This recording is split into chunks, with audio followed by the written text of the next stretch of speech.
All right, canceling landlords.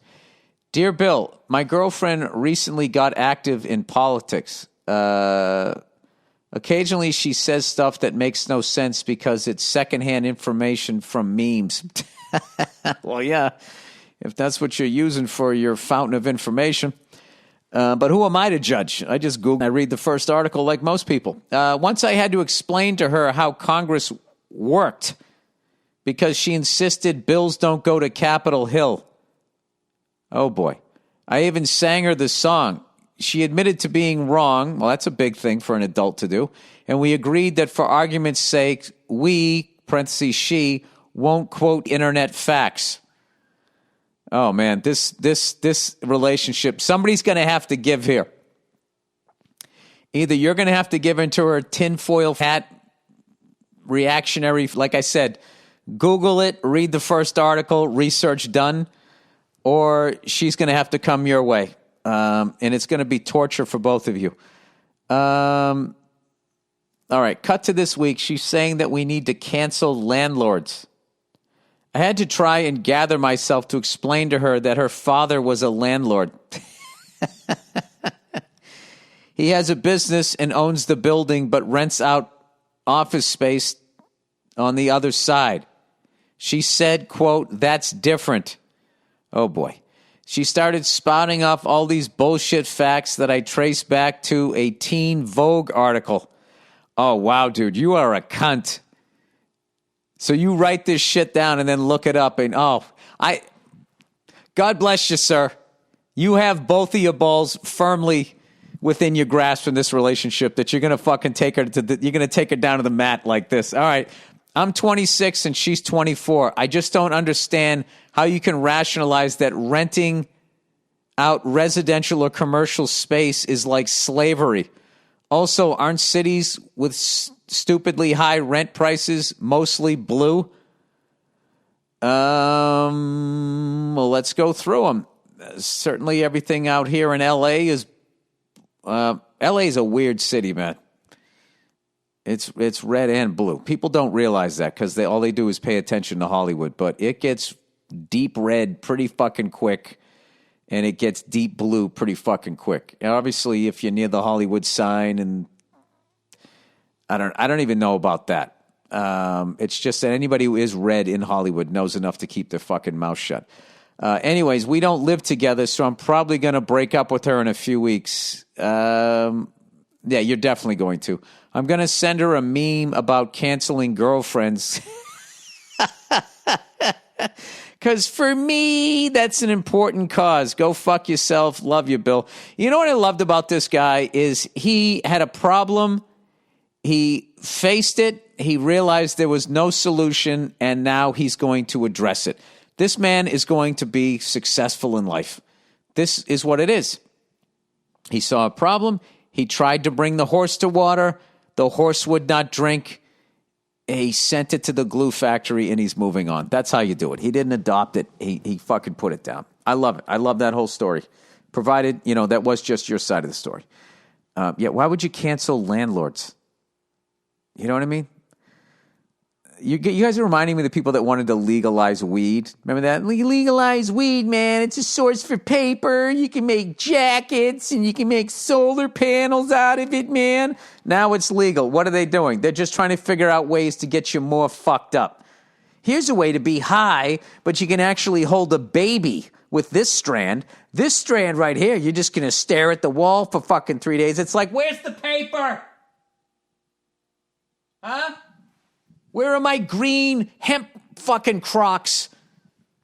They're nowhere to be found. People just want to get fucked up and not get high and not have anybody give them any shit, which I don't have a problem with. I really don't have a fucking problem with that. So, you know what is amazing to me is people that take those fucking trips, the hallucinating ones, and that's the thing that just blows my fucking mind. People take that, and it's just like, and when you come back, it's just like you're going to realize that this reality is just this reality that you fucking, it's that we've just agreed upon, but you're going to be looking at the world in a whole new fucking way. It's like, dude, I can't even handle reality. Like, I've always been like fascinated with psychedelics, but also fucking terrified. Just the whole thing, like, you need to take this, but you got to make sure you're in a safe place. I recently had a buddy of mine. This is his story, and he's a comedian, so I can't tell it. But he had such a fucking hilarious reaction to this thing that was speaking to him while he was high or tripping. And it tried to criticize him, and his reaction was like, well, who the fuck are you? You know? Which is just such the classic stand-up comedian like mindset. Like, what? This guy's great. Why? Not saying we're right, but that's just why the fuck am I listening to this guy? All right. A woman my height. All right. Is this a woman, my height, or a woman my height? All right. Dear Mr. Burr, saw you at the Bon Scott gig at the start of the pandemic. That's the last gig I did. That's the last time I did stand-up. And really understood how a world-class comic does it. Thanks for the laughs. Yeah, I had fun. Thank God I had a good set. Anyway, he goes, I'm a 6'3", 235-pound man. Oh, there you go. Playoffs, Stanley Cup size right there. That man will keep things settled down on the ice there. And have dated or hooked up with women with heights ranging from 5'3" to 5'9". I've also hooked up with one or two women who were 5'11". I've recently met an incredible seeming woman on a dating app.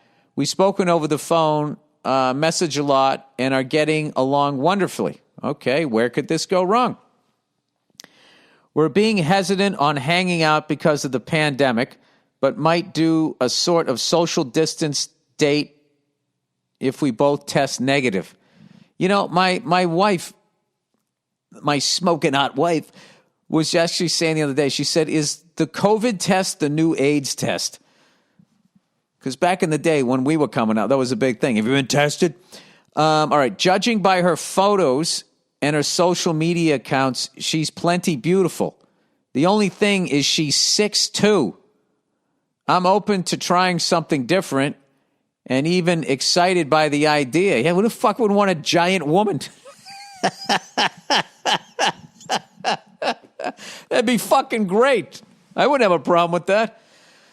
But I'm worried that I might do or say something that is rude to her unique life experience.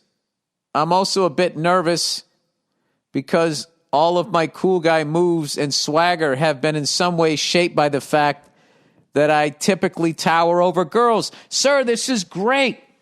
This is a great thing. She's going to get you outside your comfort zone before all you women start fucking chirping. Like you don't have a type either, okay? Like you don't have your little safety fucking zone. I think it'd be funny. If she's not wearing heels, you could call her shorty, but just something she probably never had. She's going to be so psyched that you're 6'3". You know what I mean? That she finally is going to be, you know, I don't know. You guys are roughly the same. But can you imagine her back in the day dating like a guy 5'6" and she wants to be held and feel safe? You know what I mean? And he's hanging on to her like a fucking one of those creepy toddlers that breastfeeds too long.